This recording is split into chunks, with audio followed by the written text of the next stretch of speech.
That's the game. It's about control. I just Much like like, how... much like another Not game to be by the confused title of with another Control. game that Cole's been talking to me a lot about, Control. Speaking of Control, today's episode is actually about the game Control. I will slaughter you.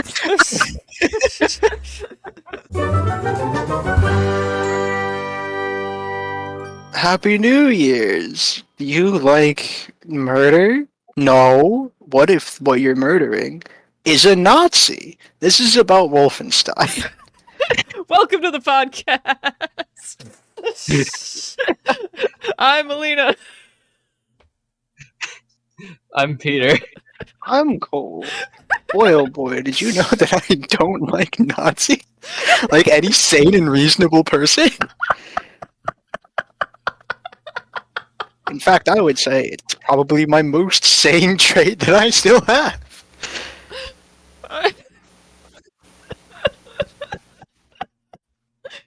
Oh my god. More specifically than just Wolfenstein, or more broadly, I guess, than just Wolfenstein, this episode is more about reboots than punching Nazis. Yes. But I would be. Though if again, any of us obliged were to- given the opportunity to punch a Nazi. I'm obliged to mention that the officially endorsed stance of this podcast is if you do see a Nazi, you know what to do. Become Duke Nukem. If at all possible. That's the wrong guy! I know, but it's the same fucking message. I guess they're from the same type of game. I've come The here Doom to kick clone. gum and chew ass, and I'm all out of ass.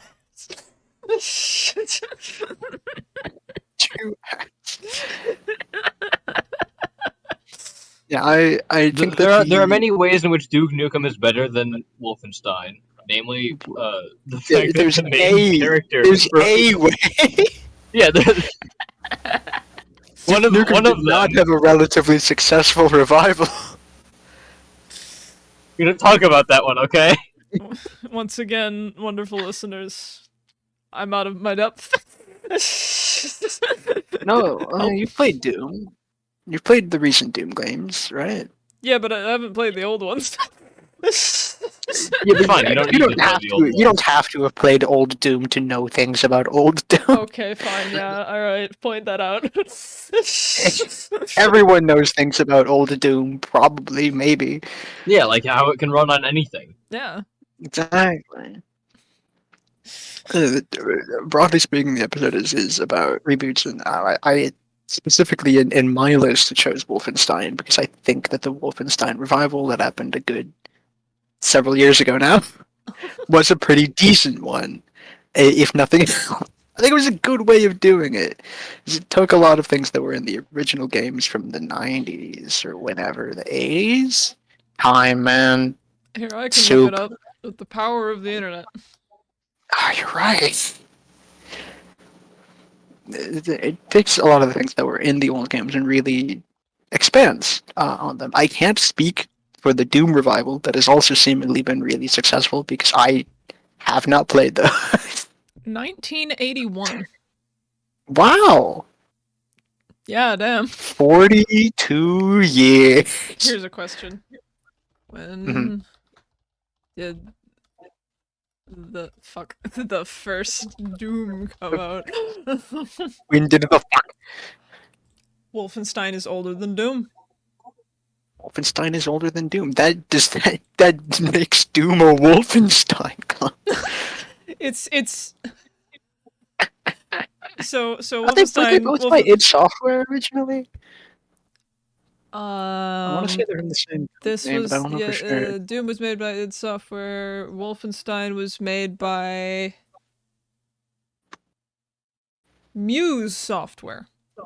Muse? Muse. Okay. I thought it was Mew, M-U-S-E. No, M-U-S-E.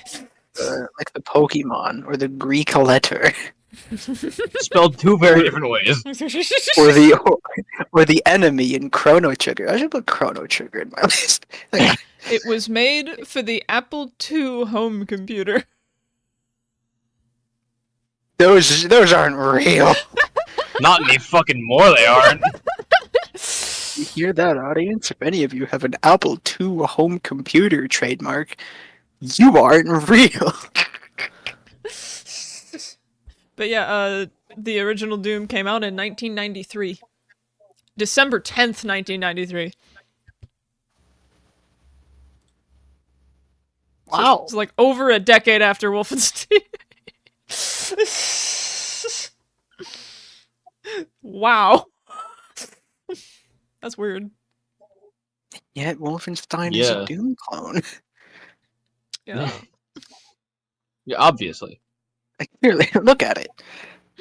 Yeah, just look at it. Looks just like Doom, and therefore it is a Doom clone. Mhm. Did you guys know that, like, for a while, when first-person shooters were still like a burgeoning genre outside of like when they became like fully 3D, and not just like faux 3D in the way that Doom is, they were still being called Doom clones. Yeah. I just think that's interesting. I think that we should bring the term back a little bit. I think it would be very fun if we called Call of Duty a Doom clone. I just think it'd be hilarious. Let's see, when did Call of Duty first come out? After the Far fucking later. 90s? Like, 2010s, probably. Or late 200s. 2003. 200s. Yeah, 200s? late 200s, back in ancient Yeah, Greece. that's when the first war happened, didn't you know?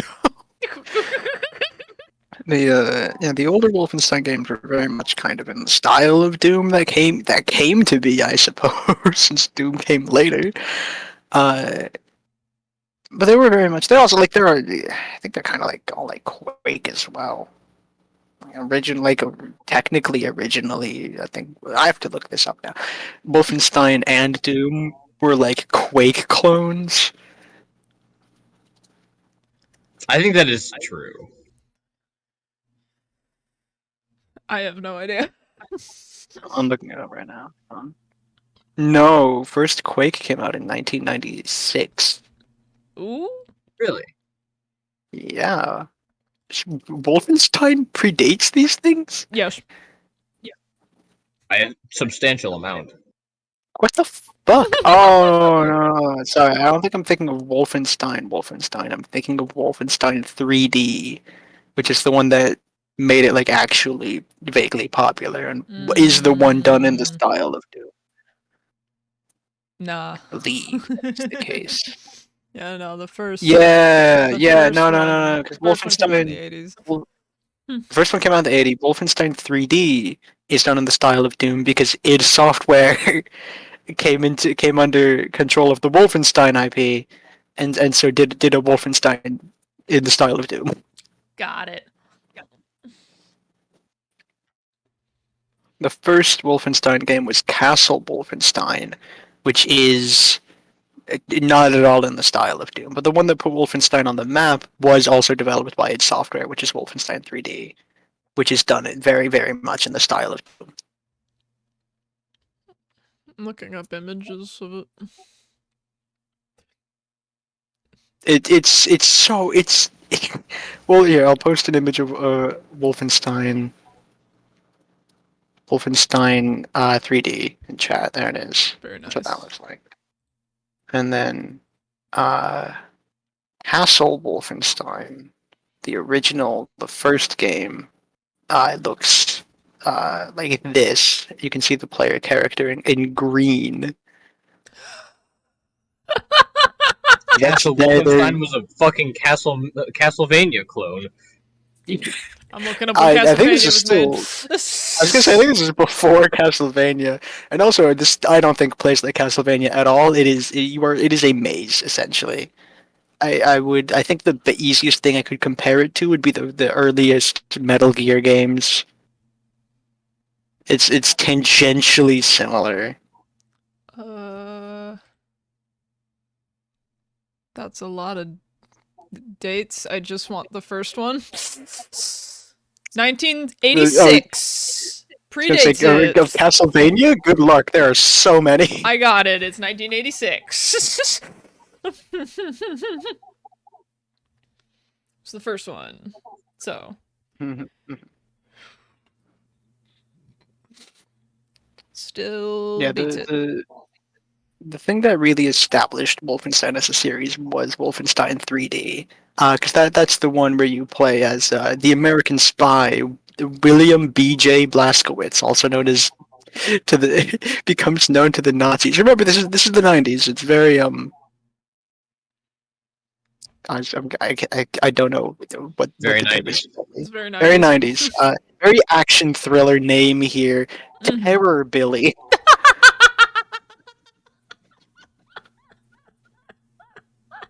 Terror Billy. Terror Billy. Terror Billy. Oh my god. Love it. Uh,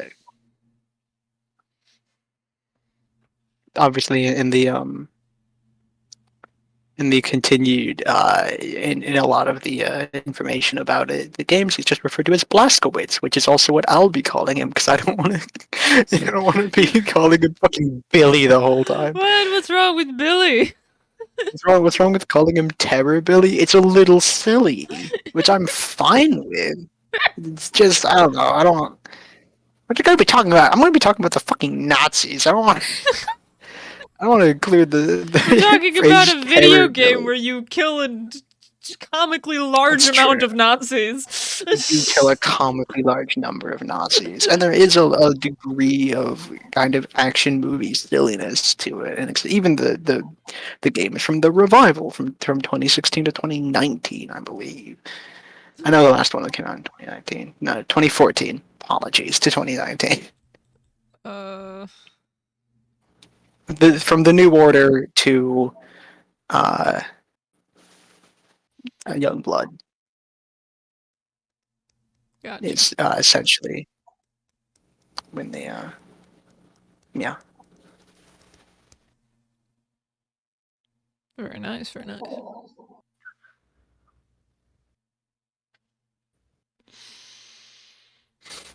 So yeah, the old Wolfenstein games were very much much more of the like action movie stuff essentially, where you there's not really a plot going on. You just know you are Agent B.J. Blazkowicz. You're here to kill Nazis, Yep. and you do that, and that's the game. And if you get that concept confused, go to a therapist. I was gonna say I don't know how you would manage to do that. Genuinely impressive, and also maybe do seek psychological help.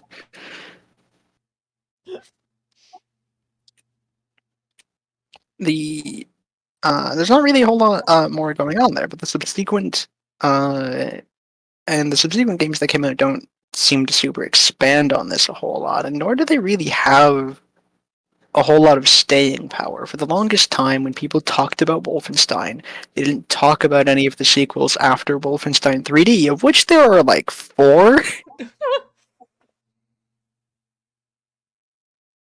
They just talked about Wolfenstein 3D. Sometimes, other bits would get brought up, but that was if you're like going through like a deep dive video. The iteration of Wolfenstein that existed in the public consciousness was just Wolfenstein 3D, and that's it. There are no others. And it wasn't a particularly stellar reputation either. Like Wolfenstein 3D is literally a Doom clone in that it was purchased and made by id Software, so it's like literally a Doom clone. And well, it was received well at the time. It kind of gained a bit of a weird reputation because it has this. There's just swastikas all over the place. Well, yeah. They have to make sure Yeah, you obviously understand. you're invading a Nazi castle. Yes, there will be swastikas all over the place. But like, remember what like the 2010s were like, where you just there was the conversation around like the idea of uh being a little bit more delicate in portraying certain atrocities, like I don't know, war was gaining a bit of steam, and a particular conversation point that got brought up a lot was depiction of Nazi paraphernalia and how to do it, and there was a lot of this conversation point ended up revolving around Wolfenstein, because there are fucking swastikas everywhere, because you're invading a Nazi castle. Uh, yeah, it occupies a weird place a bit in some gaming history because it's a bit there's a lot of Nazi fucking Nazi swastikas all over the fucking place. Listen, I know you're invading a Nazi castle in this game. There's gonna be swastikas in places. Yeah. That makes sense. Also, at the same time, literally covering every single wall, everywhere, all over the place. It is maybe a little bit too many swastikas for even the Nazis, who really did love putting that shit everywhere. All over the place. I don't really have a horse in this race. I'm just saying that because I think that there's definitely a if you're depicting Nazi Germany, Mhm. you can't exclude the fucking swastika, No. right? And I think there is a line somewhere, and I do think at some point the old Wolfenstein game kind of crossed it a little bit because it's all over the place. You didn't have to put like fucking 10 of them in each room. That is a little bit much. They just wanted to make absolutely sure that you understood that you were fighting Nazis and not, In a Nazi people. castle. Not people, Not- exactly.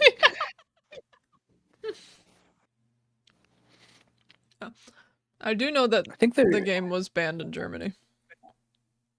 yeah. Well, Germany has a lot of Germany has a lot of regulations about exactly how to depict Nazi shit. Uh, for reasons that one can only imagine. Oh man, yeah. Could never figure that out. Oh, Jesus Christ! It will forever remain a mystery. We'll never know why. Yeah, I would have to guess off the top of my head it would probably banned in Germany because of the so many swastikas. Yeah.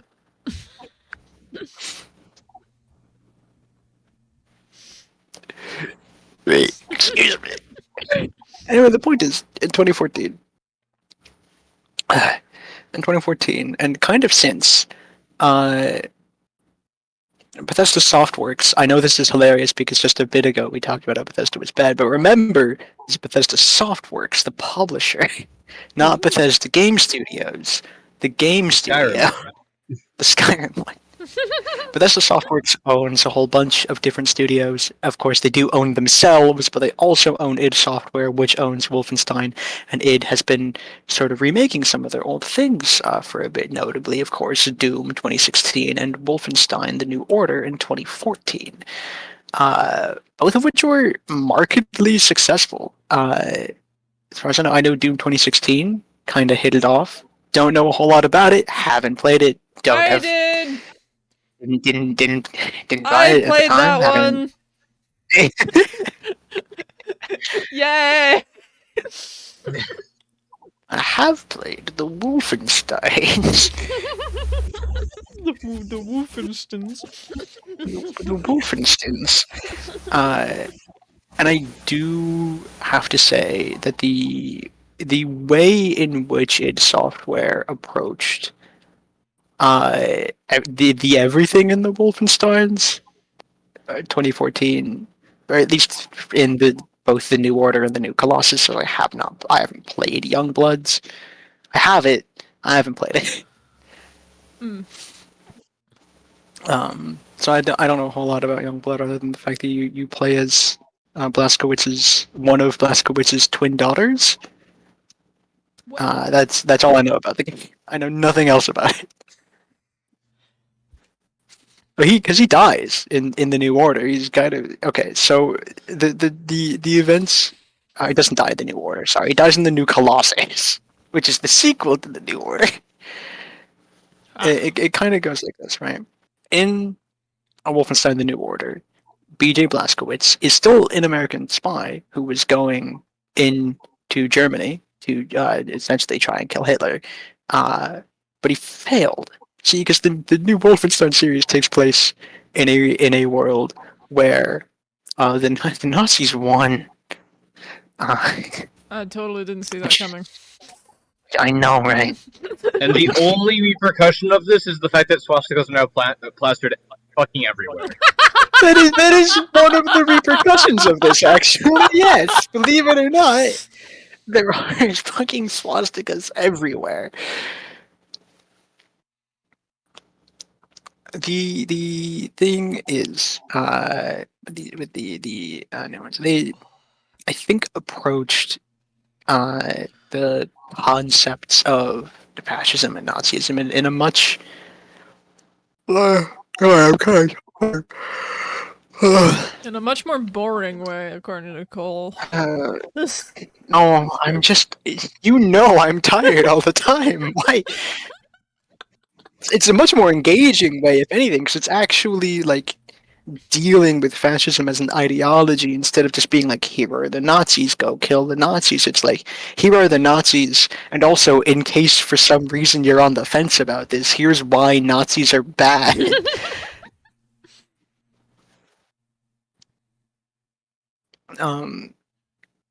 And so, like, as far as that goes, I think they did a much better job in that regard, because the concepts of ideology aren't really dealt with in the old Wolfenstein games. Obviously, it's Doom. It's old Doom, Yeah. where all you do is kill things. I don't know a whole lot about New Doom, but I know that in New Doom, there's at least a little bit more character going on. I said a little bit. For It is every more other than old character, Doom. yeah. I have not To my played Doom recollection, Eternal, Doom by didn't the really way. have many other characters, so for our listeners, I have not played Doom Eternal, so I don't know if they do anything with the Doom guy in that one, but I know that in the 2016 one, he just wanted to kill everything. End of sentence. That's it. The 2014 Wolfenstein: The New Order. You begin as B.J. Blazkowicz. He got hurt real bad in the past, and so he missed out on the rest of the war, and wakes up in a mental asylum in. Hang on, let me recall, because I'm pretty sure. Double checking something. You were saying that, like, you knew where it was. And then I just, like, did knew where it was. Just the immediate, I like, did. I did know where it begins. I just kind of forgot, because I'm pretty sure I can't recall if it begins in Germany or America.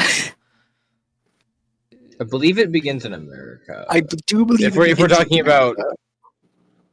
the reboot. Yeah, the no idea. reboot. The reboot. I have no idea I'm if pretty the sure. Doom clone begins anywhere, to be honest, aside from Germany. Doom clone begins anywhere there's a Nazi.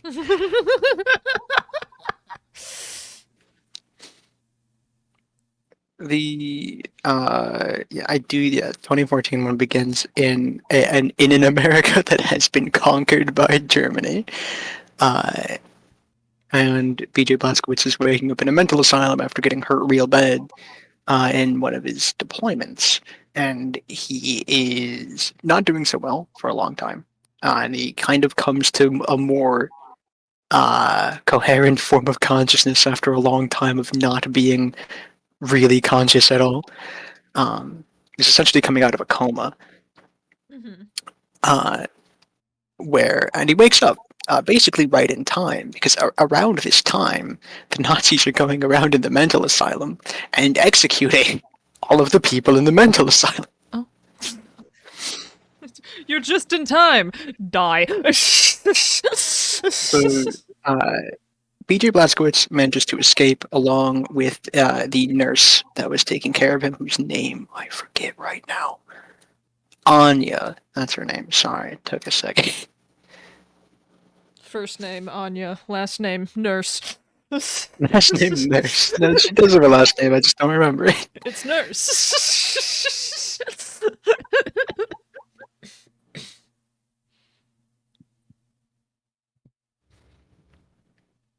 The yeah, and so a lot of people are executed, and Blazkowicz manages to escape with Anya and begins trying to join slash put together a resistance against the Nazi forces, and it does not go well because they've done a lot of conquering. And okay, so like when you do Elseworld of real world things, of course, a very popular one being what if the Nazis won World War II? Uh, there's a few ways in which these kind of Elseworld scenarios tend to get set up. There's like the Nazis won because they stumbled across like advanced technology that gave them an edge, and this is one of those. But I do want to briefly like talk about like the other type, which is that like the Allied forces just made like different strategic blunders, and that cost them the shit. And then there's the third one where it's like the Nazis gained like freaky mystical powers, and uh, Wolfenstein, the New Order, is actually a mix between advanced technology and freaky mystic powers. Because they have technology, advanced technology, that is powered by freaky mystic powers. Essentially, if it's sacred geometry, I'm pretty sure. Which I'm not gonna. It's a whole concept I'm not gonna talk about because Okay. it's a philosophy thing. But that's how they won. That's how they got the edge in the war, and that's how they managed to bring into fruition this horrific Elseworld scenario. Uh, so it's kind of hard, as you would imagine, to kind of mount a resistance against that. Especially when you're deep in enemy territory. Because here's the thing, right? This is one of, I would say, the most chilling scenes early in the game is when it's shortly after Blazkowicz has escaped, and he has kind of shook the authorities, and he manages to he steals some clothes, and now that he looks mostly just like some guy instead of a mental asylum patient, he can just wander around the city. And here's the thing about Blazkowicz: he's just a white guy, right? Mm-hmm.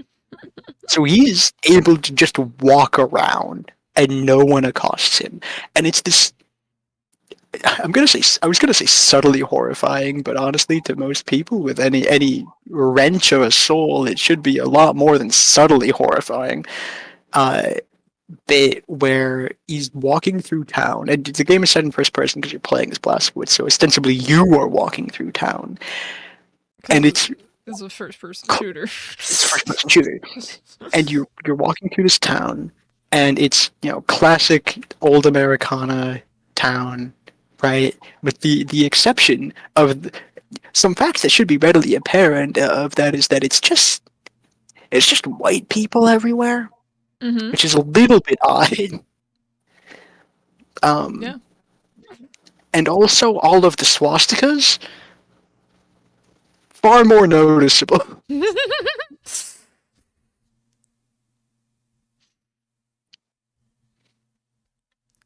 So yeah.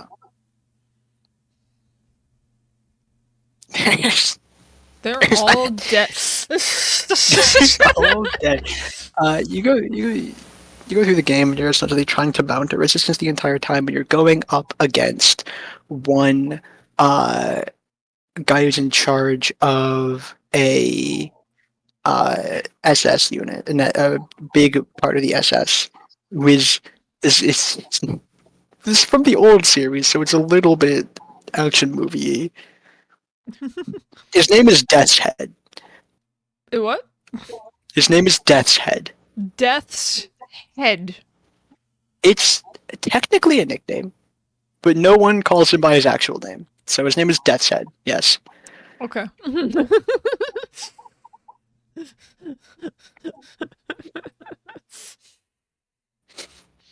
like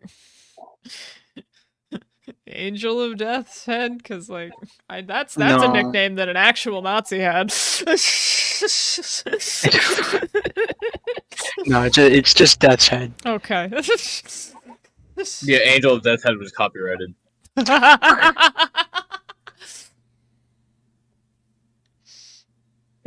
How fucked would that be? Very, extremely.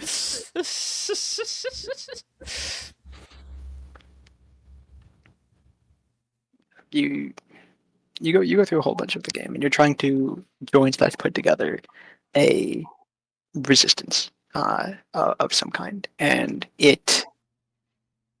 As I've said many times now, sorry, I'm trying to recollect the game. It's been a while. It's okay. Uh, I don't know anything about it, so you're doing better than me. and it's of course a bit more difficult than you would expect, even than you would expect to try and pull something together. This, but Blazkowicz manages. He manages to find a bunch of people. He joins a group. He gets various allies because people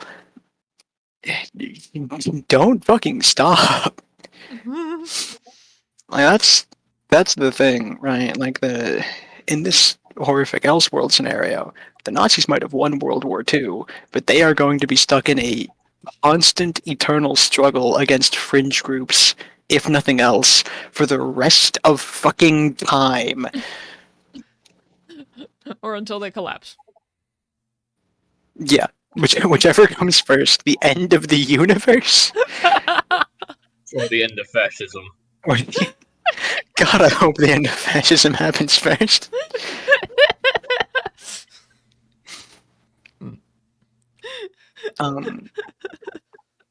There's a really poignant moment that happens, and I forget if it's in the first game or the second game because they honestly blend together for me a bit. Where at some point in time, Blazkowicz is talking with an older Jewish man, and it's a very somber moment for BJ because BJ is very much he's a big old Boy Scout to an extent. He fully believes that the country that he served would had never willingly given in to the Nazis' attack, which is canonically in the lore of this world what happened. Like America just fully surrendered, and he was in a vegetative state while that happened, and he does not believe that that's what happened. And he's kind of coming to terms with the fact that like he is in a position where he, if he were not in a vegetative state, would not have really taken any of the brunt of the Nazi occupation. Like he's chosen to do the right thing, but he very easily could not have, because he's just a guy. If anything, the system that the Nazis are trying to build benefits him. And there are no external markers that really would make them target him. Ideological ones, yes, but if he was willing to forsake his ideology, Or at least hide it. or at least hide it, he could live fine and more than comfortably. There's a really poignant point where he's talking with an older Jewish man, and the man says to him that like, I'm glad you are fighting with us, but you have not borne the brunt of this. And you will never have borne the brunt of this. Like, you've chosen to do the right thing, and I'm glad for that. And also, at the same time, I want you to recognize that, this is an old system, right? That the things that the Nazis are doing in this world is just the perpetuation of things that were already happening. And that you didn't see that because it wasn't affecting you. Mm. And I think it's a really good extrapolation of things that were technically present in the old series, because you were still fighting Nazis as an American spy. but weren't really fleshed out in any detail. And like here they are now in a detail, in detail. One detail, you get no others. One single detail.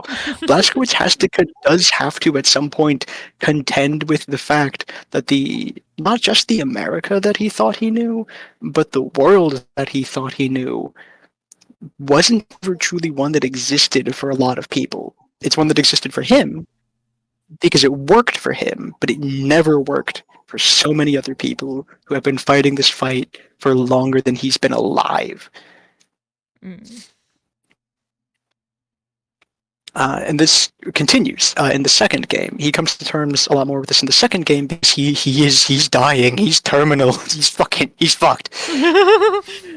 Because at the end of the first game, like I said, there's mystic technology shit going on. Throughout the course of the first game, there is this kick-ass lady who has a cool exosuit of armor that increases her like physical strength and speed, and it also, to an extent, kind of keeps her alive because she's not doing so well physically outside of it. And at the this is set up for a bit in the second game. At the end of the first one, Blazkowicz and the rest of the people he's working with do manage to strike the death blow against Death's Head. But this doesn't just magically end the Nazi occupation. There are other officers. There's a whole war machine out there. And BJ attempts to sacrifice himself in the thing against Death's Head. He has the detonator in his hand. He blows up the whole ass tower thing, war machine that he and Death's Head are in. And it kills Death's Head, and it nearly kills him. He's barely saved by the group that he's with. And he is still, however, like absolutely terminal. Like he is dying at this point in time. He doesn't have a whole lot of time left.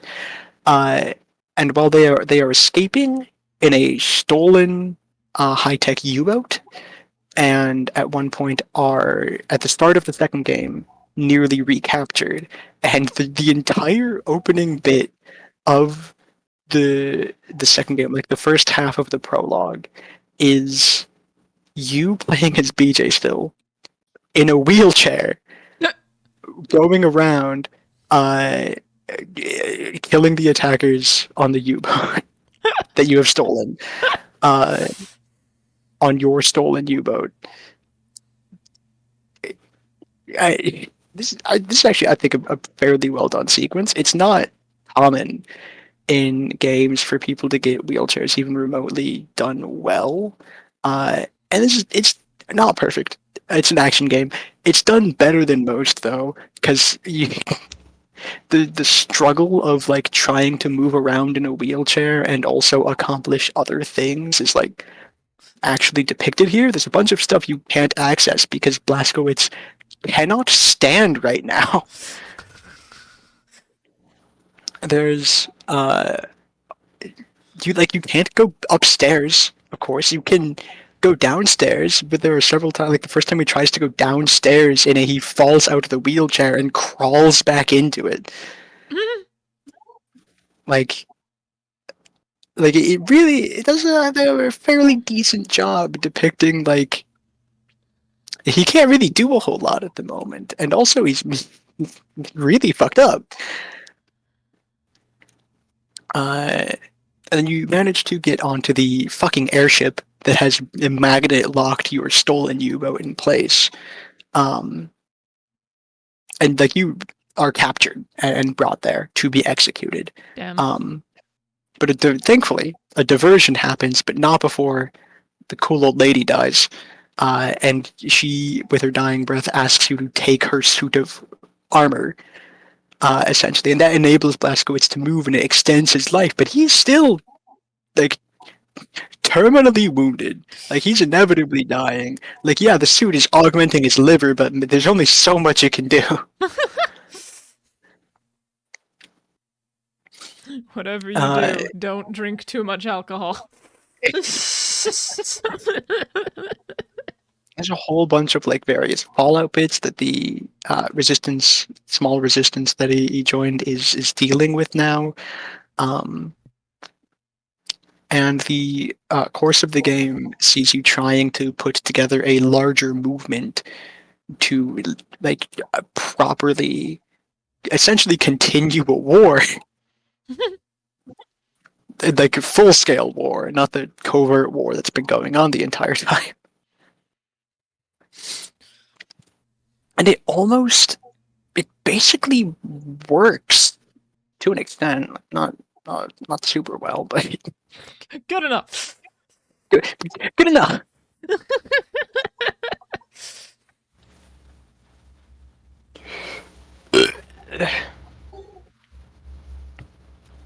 Because he meets a lot of people across the world because the second game takes place. Your home base is that stolen U-boat now, so you can go a lot more places than you could originally. Um, and you're recruiting a whole bunch of people from scattered resistance groups across the world, and the goal is to put a bigger thing together to oppose the fucking Nazis. I was about to say, who else are we opposing here? I thought it was pretty cut and dry. Right. Santa. And one of the ending bits of the second game after all this, because the ending bits of the game are a bit nuts. Because although like Blazkowicz is dying, and you're putting together this greater resistance movement, and you get captured at one point in time. This is relatively towards the end of the game. You are and you die. You are beheaded. Is the way the game continues? Where it's like kind of big. It's kind of some weird action movie shit. You guys may have had Death Head, but now I'm Dead Head. God. Because after this point in time, your life is saved a second time because Blazkowicz's head is transplanted onto the body of a genetically engineered Nazi super soldier, and he continues to live.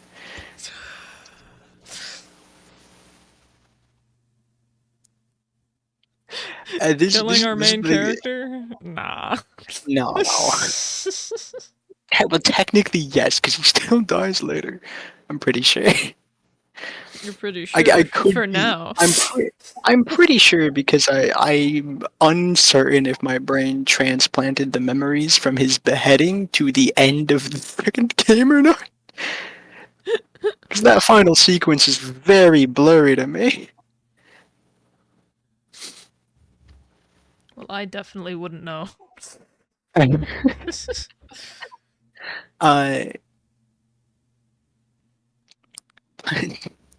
After this, Blazkowicz does a whole bunch of essentially it's a whole bunch of more infiltration because remember, he looks like a super normal white guy, so he can just go places. Oh heck yeah! And now that he doesn't have his own body anymore and is severely more fucked up, physically, he's not really at risk of being recognized in places. So he infiltrates a whole bunch of Nazi shit, and ends up auditioning to play himself in a propaganda film produced by Hitler. And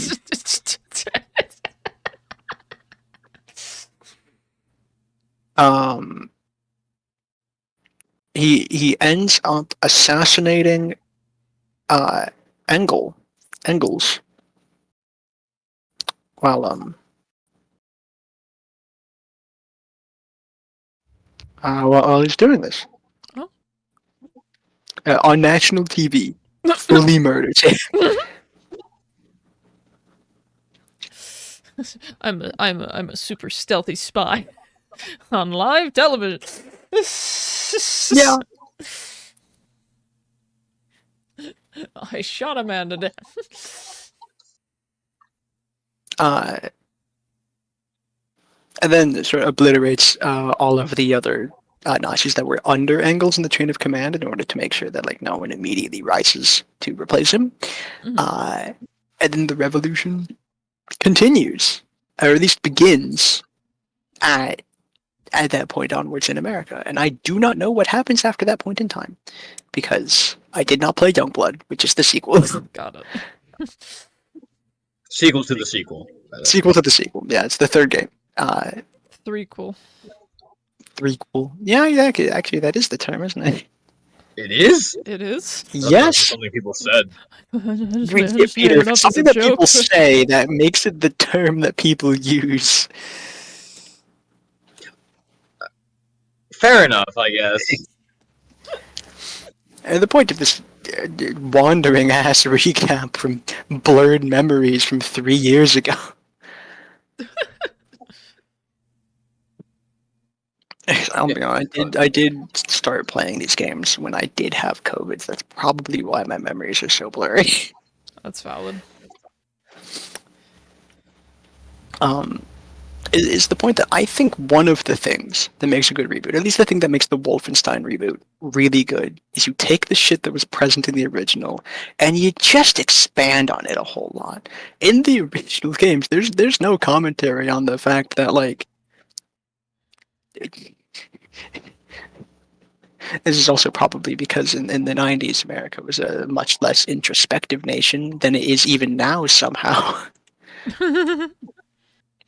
Yeah, the original Wolfenstein series really lacked the any sort of commentary about fascism or Nazism specifically, or how those things operate, or how like P.J. Blazkowicz is not someone who's like the target of those things. I guess he's like the target demographic, but not like not in the good way, or in the good way. This is a clunky analogy. This is a very clunky analogy. He would not be actively exterminated. Yeah. Very yeah. You know, as we all know, fascism is a snake that eats itself.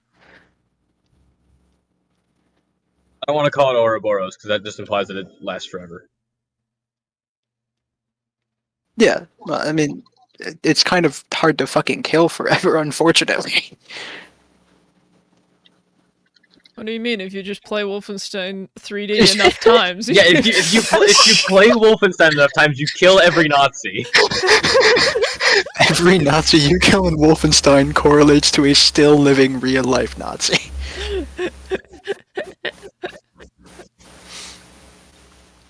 Are there any more? I don't think it's especially a hot take to say that in even the 90s, America was somehow an even less introspective nation than it is now.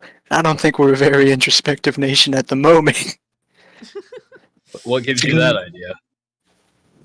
The events. The events that happen always. Yeah, the original Wolfenstein games lacked really any kind of social commentary whatsoever, whereas the ones after the social commentary of Wolfenstein reboot was not too bad. Yeah, which is I don't think very deep social commentary. Yeah, which, to be fair, most video games did not really go that deep. I mean, at the time, that is like right. most of them were literally just there to be like, do you want to fill a demon with lead? Hey kids, how do you feel about exceptional pixel violence? Yeah. The best kind of violence. Tied with all of the other kinds of violence.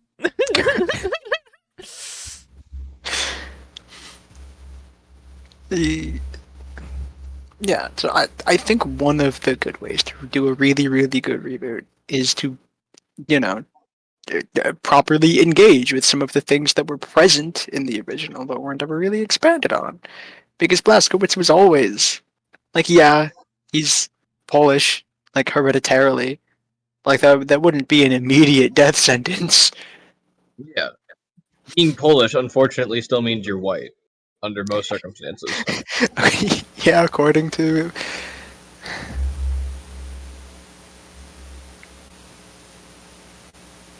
Sorry, my mind blanked. I didn't like comprehending the reality of things. Being Polish. I mean, actually, my family is from Germany, so. Get him. So you're the target demographic. No! Get him! No! My family. My Who's the family. most defensive no? Because it's untrue! I'm insulted! No! I mean, I'm insulted because actually, if you go back that far, my family was Jewish. So no! I don't know how far back you have to go for my family to become religious. Not I that wouldn't far know. from I'm not mine. in your family.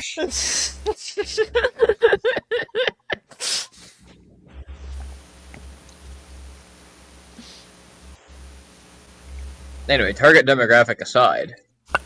Christ. Reboot, go burr. Yeah. Started with a really heavy one because of all the Nazis. Yeah. Sorry about that.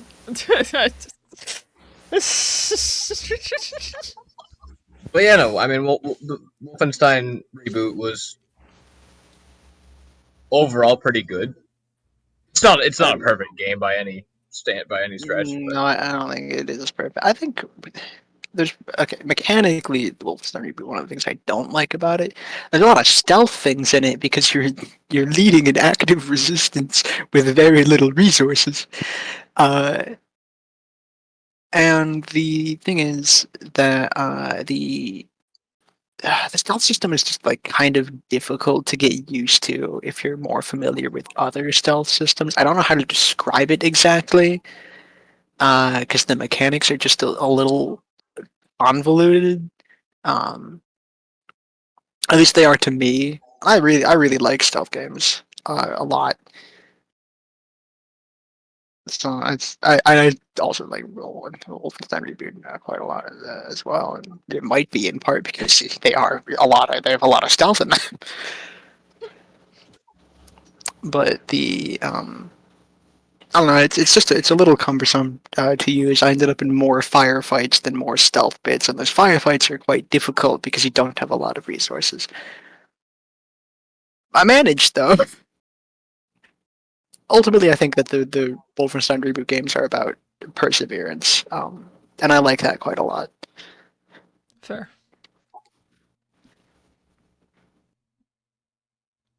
As opposed to Nazi bad. That's also very good. Yes. It's just being about perseverance and Nazi bad. It's even a better. more in-depth thing than Nazi bad, which is just like a given.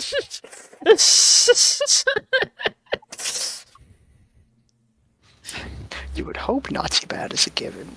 I have bad things to tell you about certain current affairs. The majority of people agree Nazi bad. Any reasonable person, yes. Yes. My last thread of rationality consistently goes into being against anything that even vaguely aligns with Nazi. Because then I know I'm probably doing the right thing. Yeah. Volkswagen if you- Beetle, if you- get out of here. Volkswagen Beetle.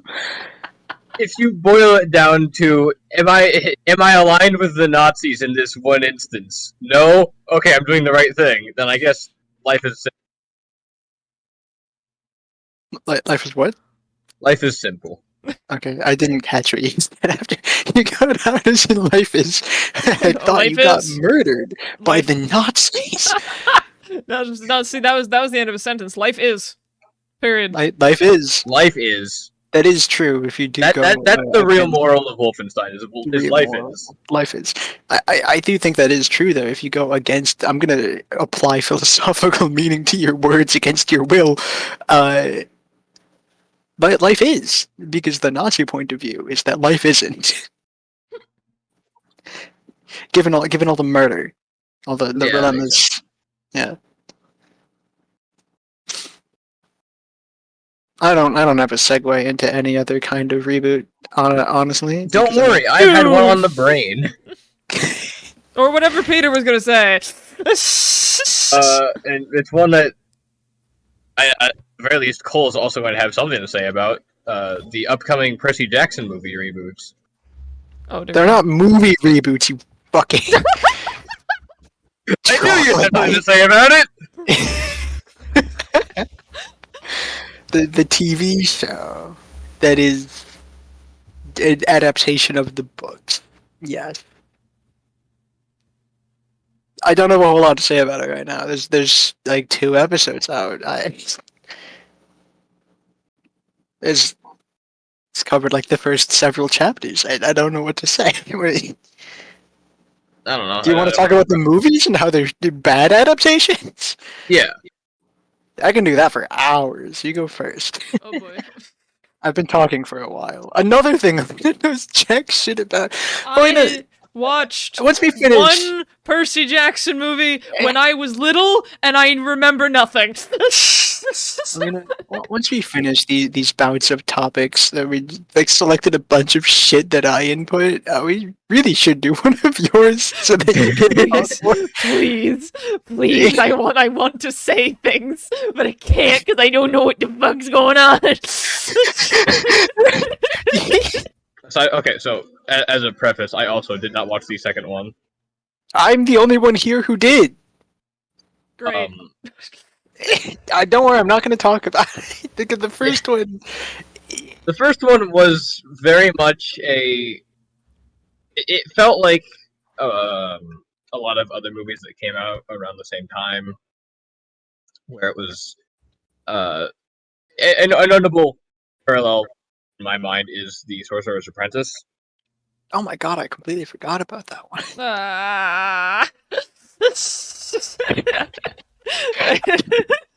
It has Nicolas Cage in it. I don't It know what you're does. talking about. Yeah, regardless. The Percy Jackson movies were they were fine movies in their own right, like as their own thing, but as an adaptation, the first 5 minutes or so are somewhat. You could somewhat apply them to the book, but So I'm remembering the beginning of the movie. now I am too. Where Poseidon emerges from the fucking sea on a pier in New York City next to some fisherman guy who's just staring at him.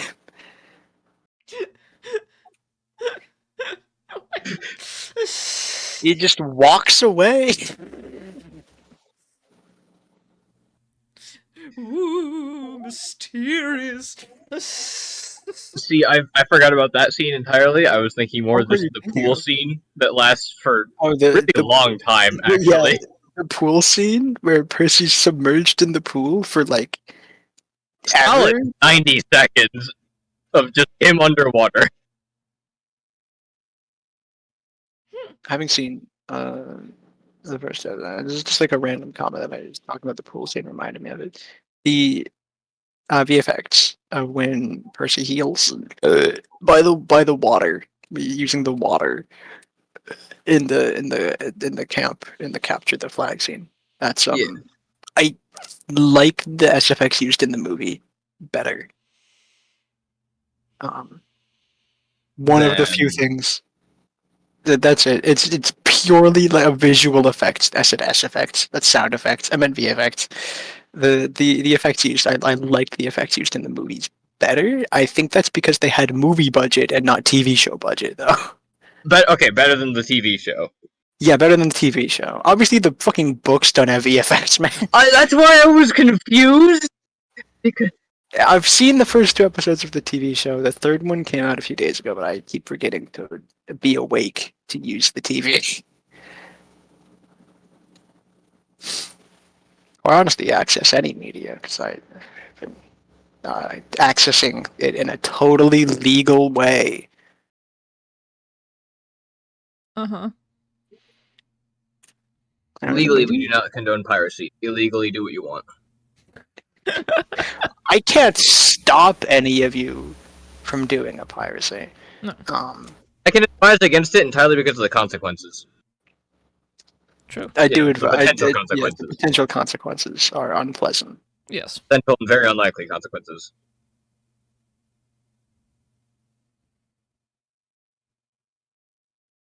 We're not your parents. Do whatever you want. Yeah. Exactly. Have fun with it. Well, God knows it'll make it difficult. Life will make it difficult for you to have fun. Make it difficult. The eternal fucking nihilist.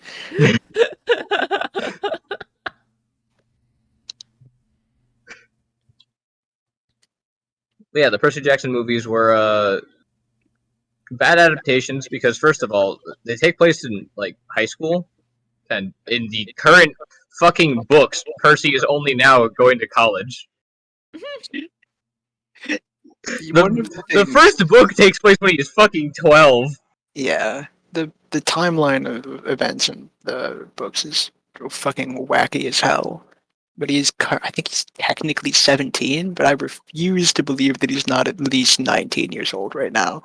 Yeah. The recent books seem to all allegedly take place within the span of like 6 months. But It's just impossible.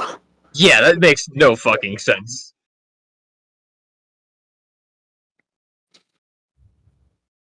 Yeah, that is one of the things with the movies. I think it takes away some of the the fucked up elements of the book, because a key part of the book series is the kind of the fact that sending The middle morbidness of this schoolers.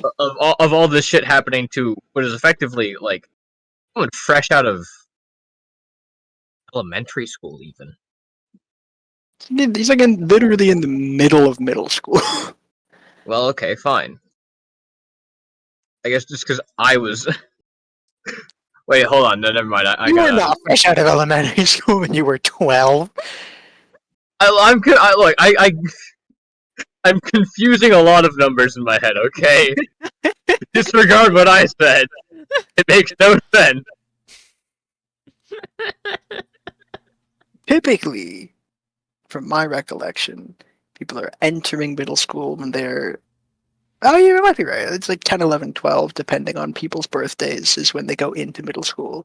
And then they go into high school. Yeah, and then they go into high school around like 14, 15. Yeah. Regardless, this child did not have a very good time in the books. No. And changing the. No, you keep talking. I've said a lot of words right now. Okay, another thing that the movies did not adapt seemingly at all was the humor aspect of the books. I can't remember off the top of my head if that is the case or not, but I feel like a very important part of a lot of the characters' personalities shine in the haha funny bits.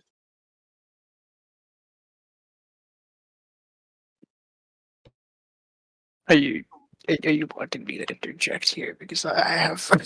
Yes. No, I'm not. I was about to say I can't. I have no ground here. But you are technically a little bit correct. A key part of the Percy Jackson and the Olympians book series is the fact that there's a lot of tragic elements to it, because this is a goddamn child being put through all of these events. And none of them would be easy for even an adult to mentally and emotionally deal with. And you have this, let, let alone an ADHD 12-year-old With uh, dyslexia. with dyslexia. Key character traits, unironically. Yeah. But the characters with the ostensibly the series is about, um, and the you're kind of right in like them also the various characters in it finding bits of humor and joy regardless, in spite of all of the horrific shit they're dealing with, is kind of a really important uh, aspect of things. And while the movies do have like a few comedic bits that are saved from the books, most notably in the first one, there was of course iconic line, "This is a pen." It's a good Right. one. I can't deliver it well. I'm not an actor, but it's funny in the moment. But just believe me, take my word for it. Please, thank you. This means a Um, lot to me. and I think the three main aspects that the movie did not adapt from the books at all are the humor, the actual characters themselves, and probably most importantly, the actual fucking events of the book. What do you mean? Well, let's go over a brief recap of what happens in the book. We've got St. Louis, where Percy jumps off a bridge after fighting a chimera. I think it's been a Uh, while since I've read them.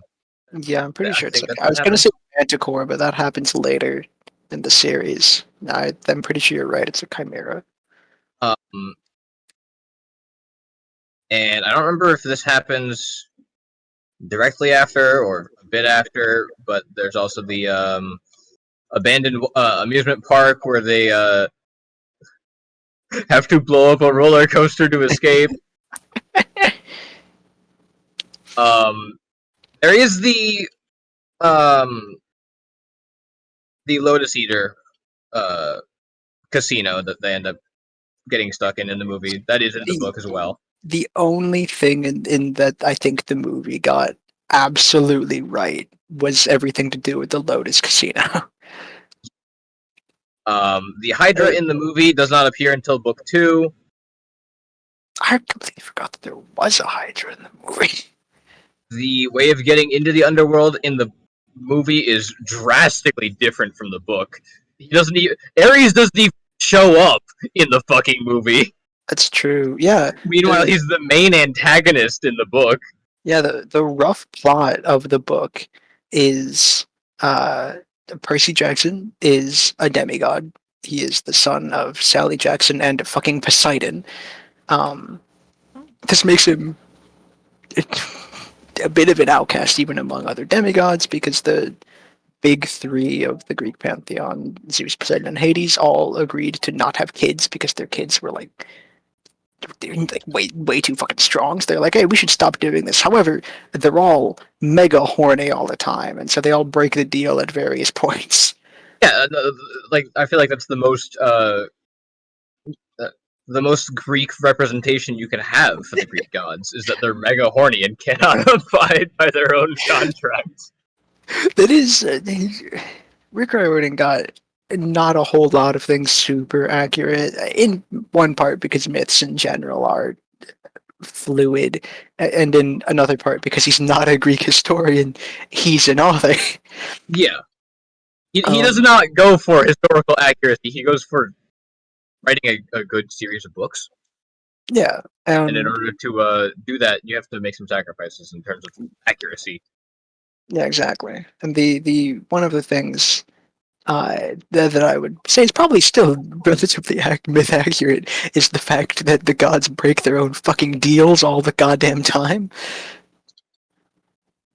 I'm not a Greek historian either, but I'm gonna hedge my bets that that's It's a pretty common occurrence, as far as I'm aware.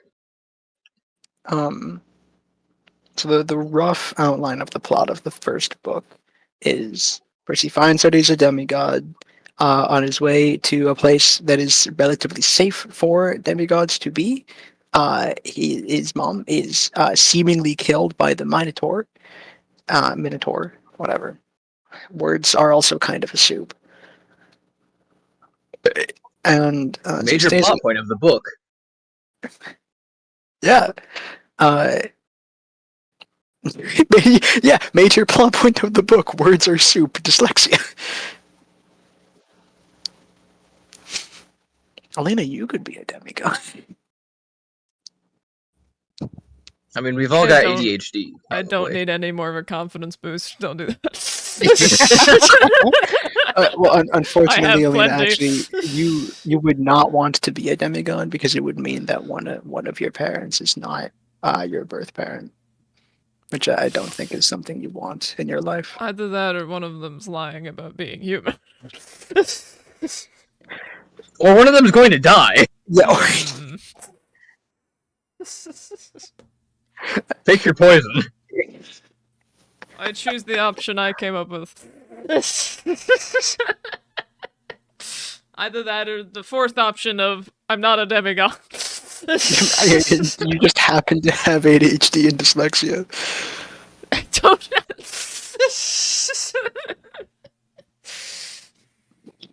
Minor dyslexia. It is minor. So you're like 1/4 demigod. Demigod. The less god you have in your system, the more demis you just add on to this on the beginning.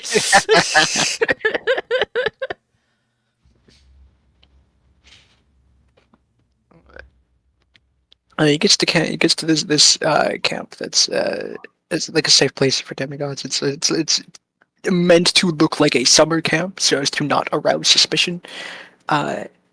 And learns pretty quickly that he's a forbidden child, and that kind of fucks him up mentally. In addition to his mom being dead, it seems his mom being seemingly dead, Allegedly. allegedly. Allegedly.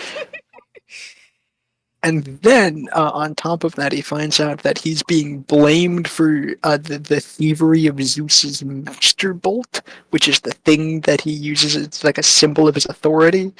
He didn't steal it. He didn't even know he was a demigod until like a day ago, but he's already been blamed for the theft somehow. And so he is sent on a quest to retrieve the Master Bolt and give it back to Zeus. And currently the thought at the time is that Hades stole it, but what's actually found out over the course of the book is that it was Ares who stole it because he's a vengeful jerk against his dad. And also, yeah, and also likes war. And also, it was at camp that there is a I guess like spoilers for Percy Jackson and the Olympians. If you're like watching the TV show and haven't read the books, First of all, read the books. They're first fantastic. of all, yeah, do read the books. Second of all, there's your spoiler warning. I don't know how this will be adapted in the TV show at all, but just in case. There's also a Spoilers traitor. for a book Word series for that came word. out in 2004. Yeah. There's also a traitor in the camp itself. A friend that Percy made there, who he and Ares colluded with each other to steal the Master Bolt in order to start war on Olympus because they both hate their dads. Very much boiling down character motivations to their like barest essentials here. Dad Yeah. issues. The course that Percy makes across the book rather, the series of events that happens in the book is this is not necessarily, it's vaguely in order because I don't remember the exact order of events. He fights Medusa, fights the Chimera in the St. Louis Arch, and jumps off the arch and into the river. Oh, I forgot Medusa's also in the movie and book. Medusa is in the movie. She's in both the movie and the book. That's the only other bit that they actually adapted. That and the Lotus Casino scene. That's it, really. Yeah, but I feel like Medusa was also kind of just not done particularly well in the movie, but that's No, not at all. beside the point. Um, he fights and kills Medusa, and then he also fights a chimera, jumps into the river to get away from it because he's fighting it in the like arch, the elevator touristy bit of it. Um,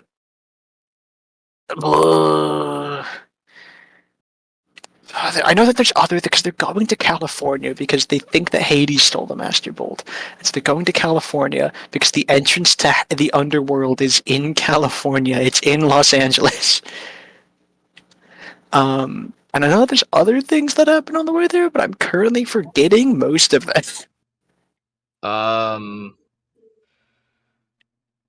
Yeah, me too. I've also not read the book series in a while. Yeah, it has been not quite like a decade for me, but Yeah, it's been around that. It's been around that for me too. The what else occurs? There's a few other events that occurs. They're traveling across the states. They can't fly. They can't use a plane because Zeus hates Percy, and so if they try to use a plane, he will shoot them down with lightning.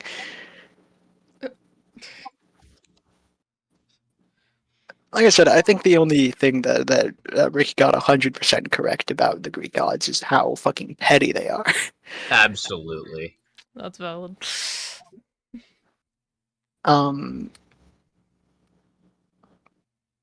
they do get to the underworld. I believe they enter the underworld through the back end of through like there's a door hidden in the Hollywood sign. And that's after they do the Lotus Casino where they are trapped for a bit, and they lose a bunch of time in like the 1 week that they have. Um, they manage to enter the underworld. They bribe Charon, the passage man, and they get to the underworld, and they do some bartering with Zeus. And it's some sort of at this point in time that I forgot. I completely forgot one of the things that you fucking mentioned, Peter, which is the whole amusement park scene. God, yeah, there's the amusement park scene. That's what happens in the middle. I thought you skipped over that because I'd already mentioned it. But that's fair. That's the part that I was forgetting, though. That's what happens in between all of this. Because he does end up meeting Ares in person there. Yeah, that's where he meets Ares in person, and Ares is kind of like, hey, so listen, right? I'll give you this backpack full of goodies if you go into this amusement park and essentially set off a trap that Hephaestus left for me. Just do that. That's it. He does almost die in an explosion. But he does get that backpack, and this is when he's going into the underworld. This is where he finds out an element of the deception earlier, because Ares and a member of camp colluded together to steal the Master Bolt and also steal one of Hades' artifacts as well. And this bag has both of those things in it, and the goal between them is to start war on Olympus by essentially blaming Percy and then thereby blaming Poseidon for the theft of his brother's artifacts that are symbols of their authority. That is, again, boiling it down to its base essentials, yes, it is daddy issues.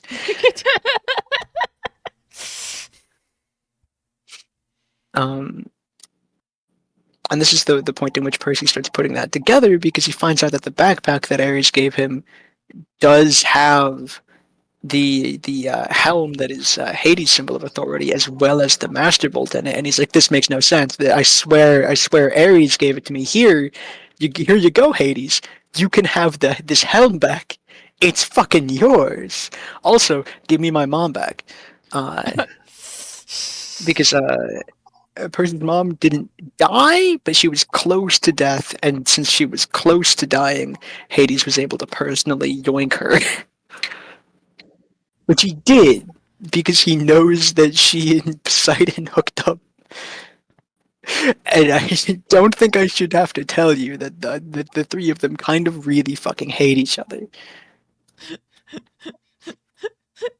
Just I imagine feel like you her. maybe got that gist at this point. I just imagine her in like a hospital bed. Like the doctor's like, you know, you're really close to death, but like I think you're gonna make it out of this one. Walks out. Hades walks in immediately after. Hey! She's in the middle of being crushed to death by the Minotaur and then vanishes into smoke.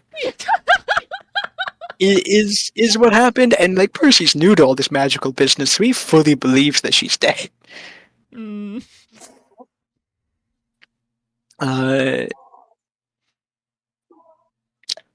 So Hades does end up returning his mother to the realm of the living because he did give him his helm back. And she's also not dead. And she's also not dead. Yeah, she's key importance. She's actually not dead. She's just trapped in the underworld, which is a physical location that you can access while still alive. Like going to Los Angeles. By going to Los Angeles and entering a door hidden in the H of the Hollywood sign. Does this make sense? Mm-hmm. I don't think I don't think the entrance is in the same place. Yeah. I could have sworn it was there in the books as well, but I am probably wrong. I don't recall. Anyway, after they get out of the underworld, Percy and Ares have a fucking 1v1. Mm-hmm. You'll never guess who wins. Is it Percy? Is it the main character of the fucking bookend movie and TV show? Yeah, the manic 12-year-old does manage to beat the god of war. Not Kratos. The other one, the actual one. The original one. I just want to be clear for the gamers.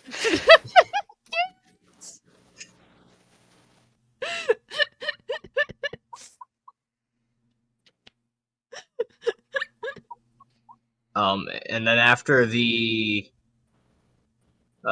fight between Percy and Ares, I'm pretty sure Percy just goes back to It gives the bolt to Zeus, and he meets with his dad, and then he goes back to camp, which is where he finds the guy who betrayed him from camp. And they fight, and he nearly kills Percy, but he doesn't. And on the way out, he sabotages the camp. Yeah, and on the way out, he sabotages the camp's magical barrier. That keeps the people inside safe from monsters, which, considering the fact that the tree that upholds that magical barrier is also his dead friend, who is trapped, or the half-alive friend who's trapped in the tree. Dead future friends. They don't know each other yet. No. Oh, never mind. Yeah, sorry. I thought you were talking about Percy. No, I am avoiding names, and I don't know why. I did give out the spoiler warning. Yeah, Luke and Thalia knew each other, of course. And so he poisons he does it by poisoning the tree, right? Uh-huh. I'm pretty sure. Yeah. It doesn't matter. He sabotages the barrier. And then Sea of Monsters happens. Yeah, right. Sea of Monsters happens. Which I did see that movie. I don't want to do a whole other deep dive on that movie though.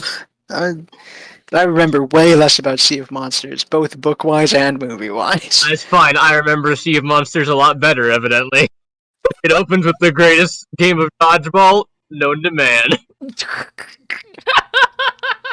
it does, doesn't it?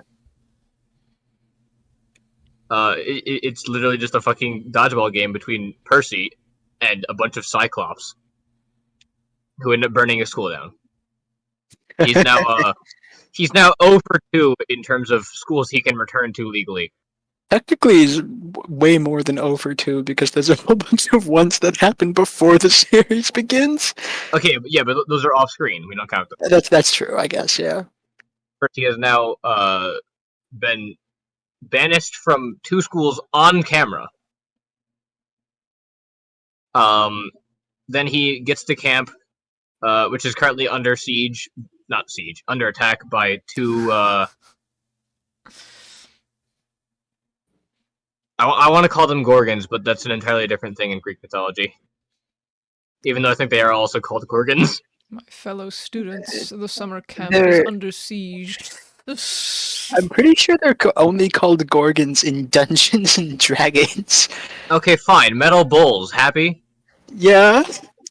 I'm not. Go back to D&D. And upon realization that the tree is in fact poisoned, they being Percy, Annabeth, and Percy's half brother Tyson, Unfortunately, who's also Cyclops, and also Grover, I guess. Okay, we didn't establish like who all was on the quest last No, time. not at all. The first book is Percy, Annabeth, and Grover, Percy's friend from school. Grover's a satyr. Yeah, that is also a thing. And then the second book is Percy again, Annabeth again, Grover again, and Tyson. And this is kind of a taboo quest because usually the golden number is 3. Any more than that is usually a bad omen and will be met with horrific resistance from fate itself. Fittingly, this book is technically taking a whole bunch of things from the Odyssey as well, so that's very fitting. Yeah. The Odyssey goes wrong in basically every way possible. You pick the one piece of Greek literature I haven't read. I'm going to throw something. I am grasping for straws. Sorry. We picked the one. I think you mean Rick Riordan picked the...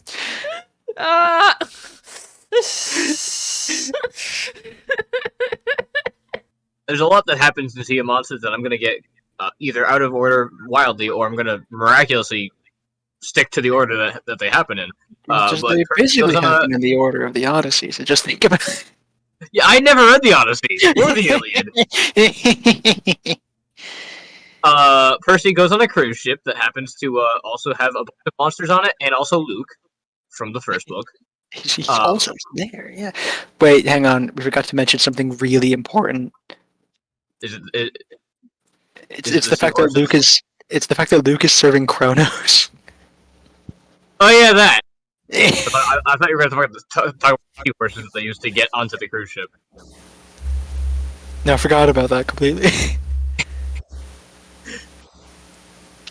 Yeah. Anyway, they're sneaking around on this ship until they get found out. Then they try to blow it up in a spectacular fashion while also making their grand escape.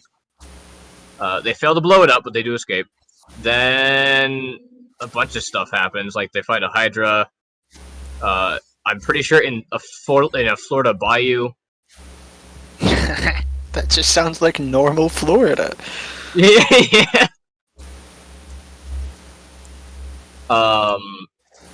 They go to the Bermuda Triangle, which is where Polyphemus, the Cyclops from the Odyssey, lives. In the Bermuda Triangle. I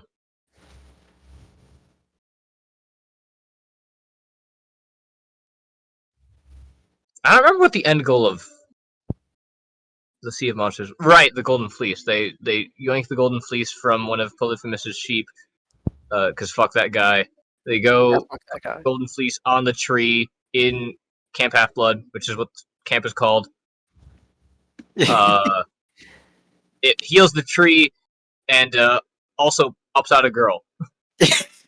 Yeah. Also emerging from the tree is like a 17-year-old. What? No, actually, I'm pretty sure she's 14. Isn't she 15? What? Because No, she's like 17 because the third Yeah, book, Titan's Curse, deals with the fact that she could technically be the chosen one. Yeah, because there's a whole prophecy for the 5-book No, series. There's a whole it's not prophecy. 17, it's 16, or she's Yeah. 15. Yeah. Yeah, the tree pops out a teenage girl.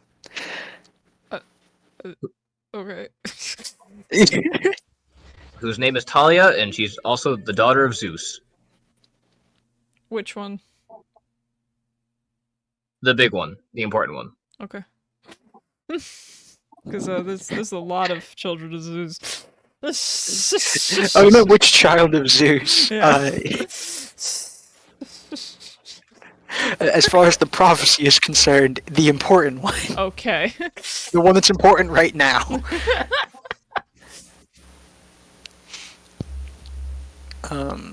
Yeah, I think one of I think the biggest thing that the adaptation of Sea of Monsters, the movie adaptation of Sea of Monsters, gets wrong is the fact that it ends the series because Yes. Percy fights like the manifestation of Kronos at the end, wins, and there is not a third movie. Well, probably in no small part because the first movie didn't do extremely well, and I think they kind of saw where the cards lay, where they were making the second one, and they're like, well, fuck. We gotta finish the whole thing now. Yeah. Every last bit of it. And, yeah, I feel like the lack of success from the first movie stems entirely from the fact that it was not a good adaptation of the book. Oh yeah, absolutely. It was. I think the first movie sits in a really weird place, where I think, as a movie, it is so average. Yeah, it's fine. That's why It's I forgot everything about it. Exactly, right. I don't think it's remarkable in any particular way as a movie. It's not bad. It's just Yeah, I not. don't think it's a bad movie at all. No, it does a few things that are really good. Even it has a few good lines in it. Like I said, the Lotus Casino scene is done really, really, really well. But outside of those few things, it's not. It doesn't really leave many marks. It's one of those. It's one of those movies where like you'll find a small group of people who are like Actively, like actively love the movie. But like they're not weird about it. They're just they'll continuously herald it as a cult classic. I can't fathom anyone not being weird about their interests. But that's probably just because I'm weird about my interests. Couldn't be me. All of us are perfectly sane and normal about our interests all the time. Yep. Anyway, yeah, the movie that they ended up not doing well because it was a bad adaptation at the end of the day. And I think there's a really interesting conversation about like what does make a good adaptation of something. Of like, does it just have to be A 1-to-1 of the source material, which I don't events, and think, all, which is not. I don't think that it's works. not. Like, I don't think that's what makes a good adaptation. Like very, very technically speaking, the events of the fucking Avatar: The Last Airbender movie are technically accurate to what occurs in the first season of the show. Is it a good adaptation? No. Not at all. Here's something that Alina and I know: Avatar: The Last Airbender. Finally. All right. Right, the movie. If you saw it. I did watch that and was horribly Bad. disappointed. Bad movie. Bad adaptation. As was everybody. Yes. That being said, I have not watched the TV show or the movie, so Just know its reputation. I know its reputation, and I know I also know the reputation of the show. Yes. So, yeah, that's the extent of what I'm going to be able to talk about with this. to make it kind of stray a little bit off the topic of a reboot and more to the topic of adaptation, but they're not solely unrelated from each other. Yeah. They're pretty similar, I'd say, actually, because like if you like accuracy is not the thing that matters most in adaptation. We could probably make so many videos about the problems with the Avatar. The bad Avatar movie would not be hard. So many people already have. The thing is though that it is technically like the events themselves in the movie are technically accurate. It omits a lot because it's a movie trying to cover a whole season of TV in a movie. Yeah. But like M. Night Shyamalan was like a really big fan of the show itself as well. So clearly it's not being a major fan of something isn't then also the key to a successful adaptation either. Mm-hmm. What the fuck is it?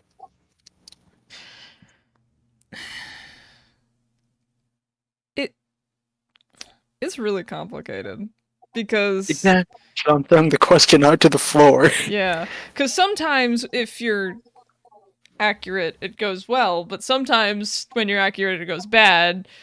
A lot of the time when somebody, just skimmed through a comic or something and then made the movie, it doesn't go well. But it's like in the case of the example we Frank Snyder. but in the case of the movie we just talked about, which is the Avatar, then even being a big fan of the show does not necessarily lead to a good adaptation. So it's a very delicate balance, I think, between all of these factors, and then whether or not you do them well. Because yeah, I don't have anything else to say about that. Just, it's a very delicate balance, I think. I think one of the things that makes excuse me. Don't die. We need you. I think one of the things that makes at least a better adaptation has like a higher chance of making a good adaptation, and maybe therefore also a good reboot, is a level of respect, at least, for the source material. Yes. I noticed this when I was trying to watch the Witcher Netflix adaptation that I definitely also watched in legal ways.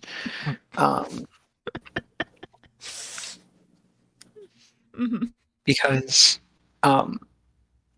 this was like, oh no, it's stated by the showrunners at one point, which is like that they don't care about the books or the games like at all. I know a lot more people are familiar with the Witcher series from the games, right? Which is fine. They're way more popular than the books from like the fucking 70s.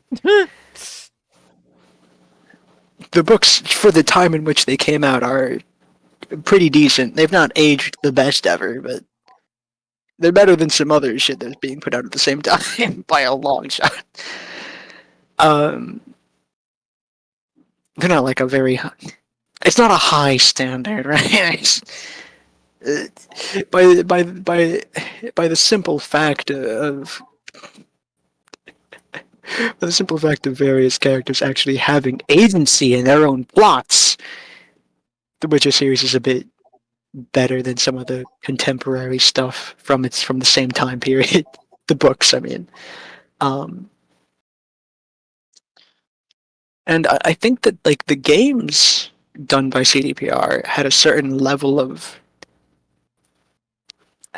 it's difficult to say respect exactly because it's clear that like the people behind it at least knew the source material well enough, but also at the same time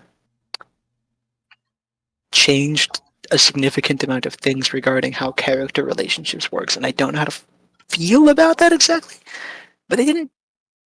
None of it was changed in a way that was immediately negative or felt bad. There are like consistency gripes I can take up, but ways that characters behave that I don't think that the way that they behaved in the book lines up with the way they behaved in the games, because technically the games take place after the books do in an alternate timeline sort of deal. Uh, but at the end of the day, I still think the games are like decently good at adapting the characters for the most part. Um, there's like several foibles here or there that I can take up with it, but that's I don't think it's just me nitpicking. I think some of them are legitimate complaints I could make that if we do a video on The Witcher, maybe. Um, but I don't think it's bad, and I think that's because CDPR, being a Polish company and The Witcher being a Polish series originally, I probably had a level of respect and understanding of the series that the showrunners of the Netflix series straight up admitted that they don't have, that they didn't care about the books or the games whatsoever, and yes, wanted to do their own thing with it, which is probably good for the sake of an adaptation, but took it so far in one direction that it's like this isn't The Witcher anymore. This is a different project with these characters' names and faces on them. Which is just strange to me. Yeah. It's weird to me that they admit that they don't care. Too. Because it's just they like phrased it in a different manner than I'm saying, but that's the meaning that I got from it. okay. Yeah, I've seen a lot. I've seen a lot. This happen a lot across the board though, where people will just straight up say, not directly, but through wibbly wobbly words, that they don't really care about the source material, and then they're shocked to discover that their thing that's supposed to be based on the source material doesn't do well. Like, did you know there was a Doom movie? I did. It takes place. Starring Dwayne The Rock Johnson. I knew there was a movie. That was the extent of my knowledge. Yes. I've watched it. It's bad. As expected. It's just.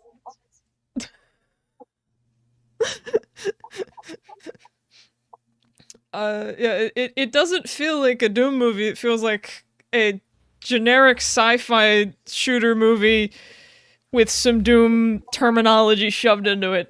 So it's like, yeah, wow, you did your homework.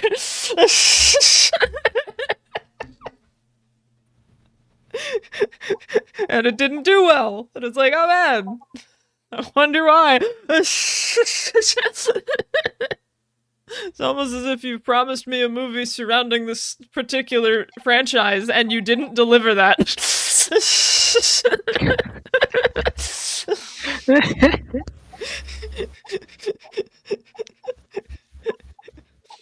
It's the movie equivalent of a clickbait.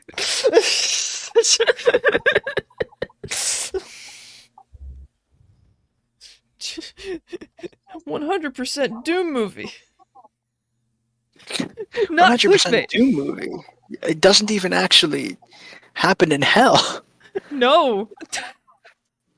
That's the only thing I remember. That's the only other thing I knew about it. I don't even know if they're actually demons. I think they're just like Mars creatures.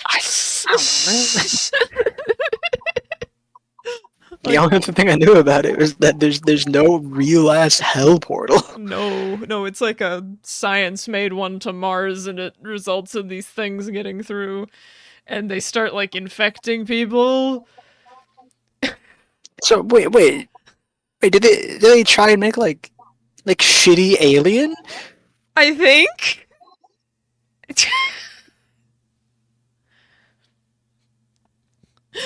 What the fuck? Yeah, I'm trying to find the thing about the Witcher showrunners not really caring about the books at all, and I'm finding a whole bunch of things saying that that is true, and a whole bunch of things saying that that is not true, and I don't have the time to check my sources right now. So we're going to renege that statement, Allegedly. allegedly. Yeah, allegedly is always a Allegedly, they didn't fantastic care. failsafe. But Yeah. I still don't think that the Witcher Netflix series is a very good Do adaptation anyway. do So your own research. Don't I've have us heard good dictate things about things the for you. I've heard good things about the show, but I I do think there I've are good also things never played about The it. Witcher and I never watched it. I've both played and read The Witcher, and there are good things about the show. I think I just most of it's in the first season, and afterwards it kind of goes in it goes in a direction that you would not expect a Witcher thing to go in. Um, I once again know nothing, I mean, you and me both. but that's it, okay because I know stuff about this topic, so it's fine. yeah, it's I don't know exactly. I don't know what's further to say about it. I don't think it's a very good adaptation. Like there were like problems that I have with the way that season one adapts events from the books as well, because it changes the timeline of things to be like, okay, well now if this, that, and the other thing is going to happen in the future, you have to like completely shift around the order of events. Uh, if you want certain events to still happen, and sometimes they don't happen still, and it's just like, okay, you're adapting this thing, but you aren't adapting the bits that people like about it consistently. I think The Witcher's not necessarily a failure of an adaptation. I think it is.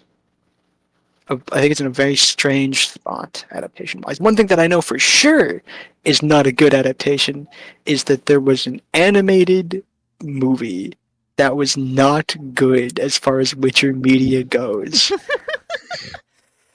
because oh boy. Um, a thing in the past in the Witcher series is the attack on Kaer which is where Geralt and his buds are from, the other Witchers. So the Witchers in the Witcherverse are human beings who've undergone intense genetic mutation and training and things in order to become really, really good monster hunters. And there used to be a whole lot more of them. They're trained in various places called are part of various schools of philosophy and monster killing. Uh, and Geralt is from the school of the wolf specifically, and a lot of members of the school of the wolf were trained in a place called Kaer and a while ago, Kaer was attacked because there's a misconception about witchers that they're horrific evil sorcerers that you unfortunately have to pay to eliminate the worst monsters in the world. And that is of course like patently untrue, but hey, the medieval society thrives on misinformation, I guess. Woo! Just like real life. Just like real society. I would like to say we are at 2 hours and 18 minutes. Okay, I'll finish up soon. Don't worry about I know. I just wanted to point it out. I just noticed it too, because we seem to be on a roll right now. I don't think I can upload a video that's 3 hours long. I don't know if my internet can handle it. If I recall correctly, this animated retelling of like the raising the attack on Kaer that caused them to like lose a whole bunch of witchers that were there, first of all, and second of all, be unable to make new witchers because all of the like devices that they were using and the information that they had on it was destroyed in the attack. They don't have people to do it anymore, so like it's like on one hand kind of sad, whole way of life is dying. Second hand, don't have to put like 10-year-olds through these horrific brutal trials anymore where they die en masse. Have the best possible excuse to not do it, as in we literally cannot do it anymore. And Double-edged sword, really. The the framing of it in the animated movie, though, if I recall correctly, is sort of that like the people were correct to attack Kaer in the first place and cause that mass loss of life. When like in the kind of, I might be misremembering. I don't think I am, but I could be. I just want to put that out there. If I recall correctly, in the books itself, this attack on Kaer is talked about in a very like a neutral, weird spot. Because on one hand, like I just said, it means they're like, oh well, our whole way of life is dying. We lost a ton of people in this attack.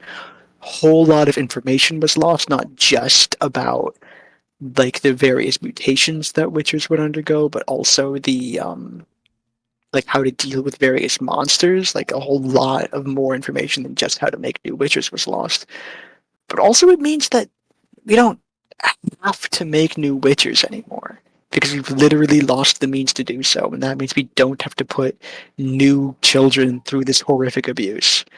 Uh, and so it's framed in like a very much like I wish that like the attack never happened, but I'm also kind of glad that it did in like a really weird sense. Like from Geralt's perspective, it's like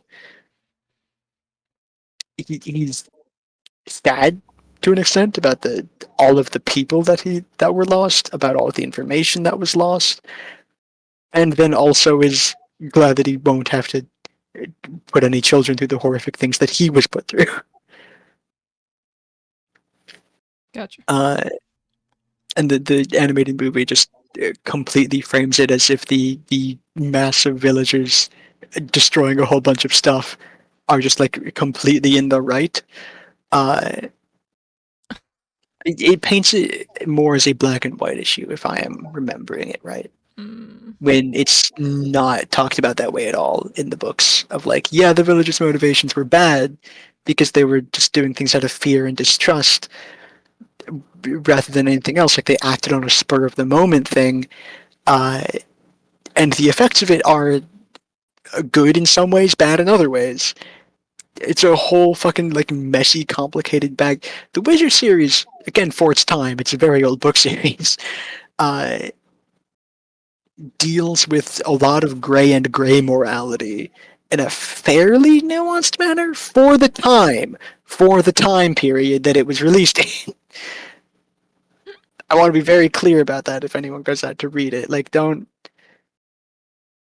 go in expecting anything that's not from the fucking 60s or 70s. I forget when exactly, but Mid 20th century.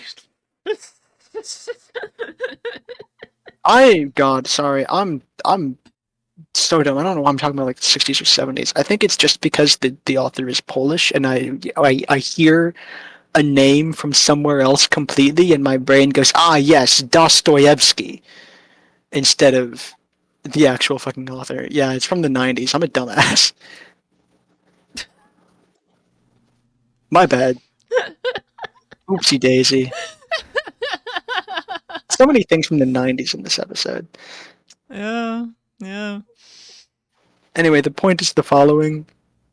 Don't go in there expecting much else from like in 1990s Poland, uh, which was not, I'm told, a very how to say. I don't know how to say, Okay. so I'm just not gonna. You just sounded out. Say.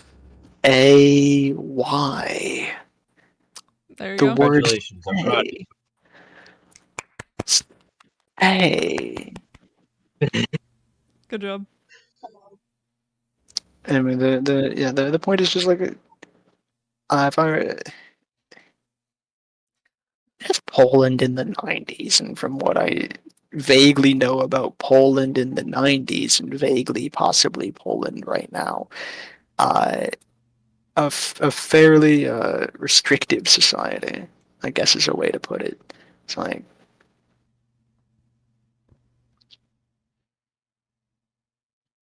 Don't go in expecting modern Yeah, I mean, obviously, it's.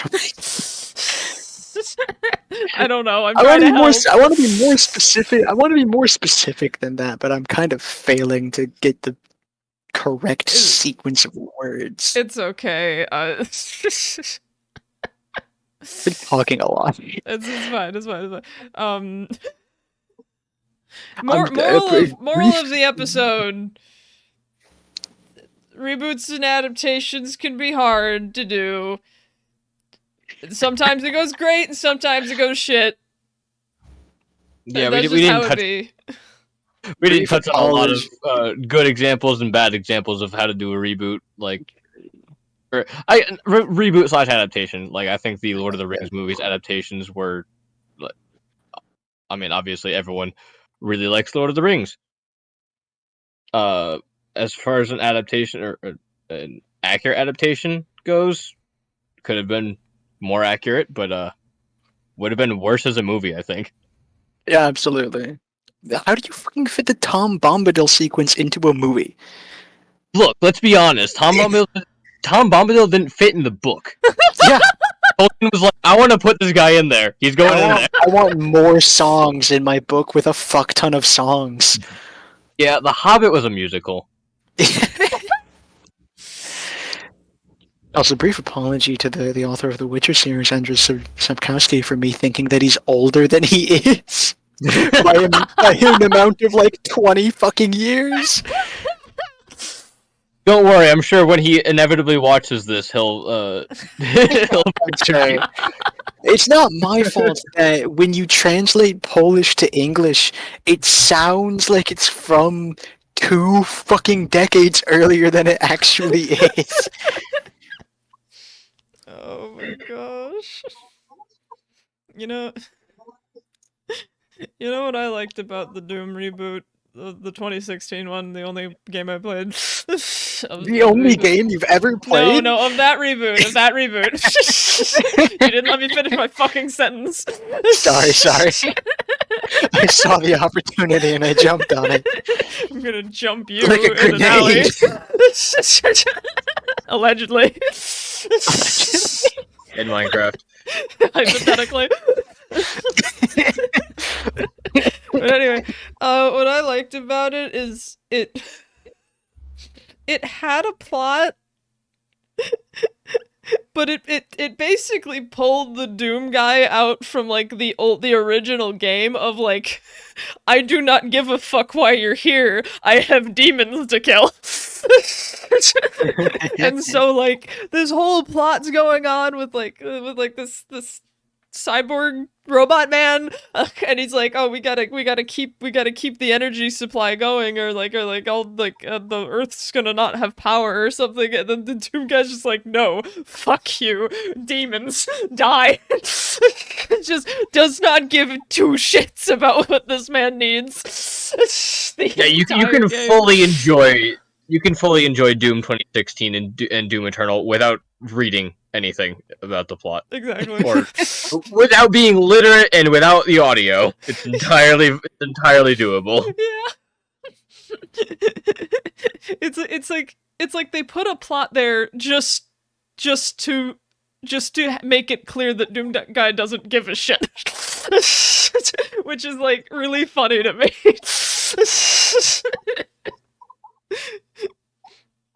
Anyway, yeah, that's the reboot I have. That's all I have to say about that.